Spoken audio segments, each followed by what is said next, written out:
जो महाकाली कोई भी असुर को छोड़ने वाली नहीं है। छोड़ेगी? नहीं छोड़ेगी। सबकी भुजाओं को काटेगी। जो भगवान की सहयोगी विशेष भुजाएं होंगी, उन भुजाओं को भी काट करके अपनी कमर का लज्जा बचाएगी। कौन? महाकाली। अपनी लज्जा बचाएगी, उन सहयोगी बाप की भुजाओं के द्वारा ऐसे बुलवाएगी, संसार के सामने ऐसे कहलवाएगी कि माता सच्ची है महाकाली और वो झूठा है। माता की लाज बचाएगी, बचाएंगी वो भुजाएं, और बाप की लाज घुमाएंगी। बाप को नंगा कर देंगे, लेकिन बाप तो पहले से ही खुला खेल फरक का वादी। उसको क्या नंगा करेगा कोई? अरे उसका तो नंगा नाच प्रसिद्ध है। जब वो नंगा नाच नाचेगा, जिसके लिए अभी लास्ट संदेश में बोला ब्रह्मा बाबा ने, किस बच्ची गुलजार के द्वारा तो ऐसा नंगा नाच नहीं नाच सकते।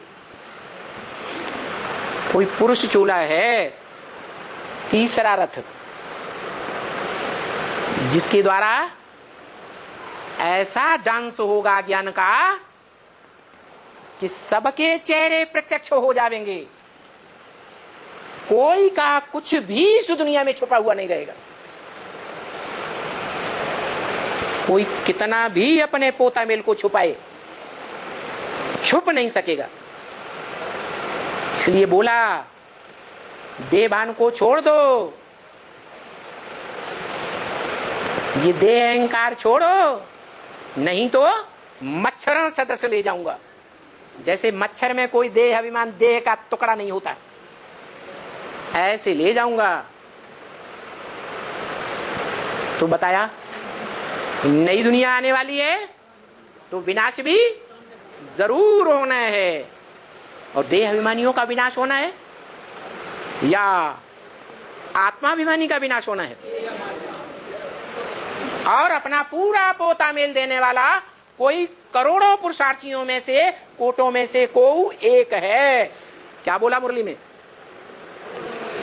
है अपना पूरा पोता मेल देने वाला कोई कोटों में एक है, जिसके लिए बोला अब देखेंगे राख कौन बनते हैं देह अभिमान भस्म करके, और कितने बनते हैं। और कोटों में से एक, लाखों पुरुषार्थियों में से एक कौन निकलते हैं वो भी देखेंगे। तो एक के निकलने की बात बताई या दो चार के निकलने की बात बताई? एक की बात बताई। तो एक रहेगा, बाप रहेगा सृष्टि का, मनुष्य सृष्टि का, तो नई मनुष्य सृष्टि बनेगी, या बाप भी नहीं रहेगा, बीज भी नहीं रहेगा, तो नई सृष्टि मनुष्य की बन जाएगी। एक बाप जरूर रहेगा। भले माया प्रकृति रूपी माता का हाथ मिला करके सबके गले कटवाए दे, लेकिन एक का गला नहीं काट सकती। एक साकार शरीर से भी रहेगा और आत्म की स्थिति में भी रहेगा, और उस एक के द्वारा फिर से नए सृष्टि रूपी वृक्ष की स्थापना होगी। फिर वही आदिकल्प की तरह राधा कृष्ण का जन्म होगा। जो शूटिंग पीरियड में, रिहर्सल काल में शास्त्रों में दिखाया गया, सारी सृष्टि पर जलमयी हो गई। फिर कौन आया सागर में? है? अरे पीपल के पत्ते पर कृष्ण बच्चा आया। अब बताओ, ऐसे हो सकता है क्या कि सारी सृष्टि में जलमयी हो जाए और कृष्ण बच्चा पीपल के पत्ते पर टपक पड़े? छोटी मोटी नाव, इतनी हल्की नवैया, और उस पर बच्चा बिठैया, और वो नवैया डुबैया न हो। अरे ये कवियों की भाषा है, अलंकारिक भाषा होती है, प्रतीकात्मक भाषा होती है, उसका गहरा अर्थ होता है। पीपल का पत्ता माना ऐसी हल्की फुल्की पार्ट बजाने वाली आत्मा जो बहुत हलचल में आती है।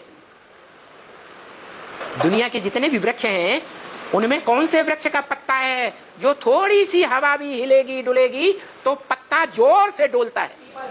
पीपल का पात। गायन है, पीपल पात सरिसमन डोला। क्या बुद्धि के लिए नहीं बोला, और कोई इंद्रिय के लिए नहीं बोला, मन के लिए बोला। ये मन रूपी ब्रह्मा है, उसे मन कहो दिल कहो। बाप का दिल है उस बच्चे के ऊपर, साकार मनुष्य सृष्टि का बाप और उसका साकार बच्चा।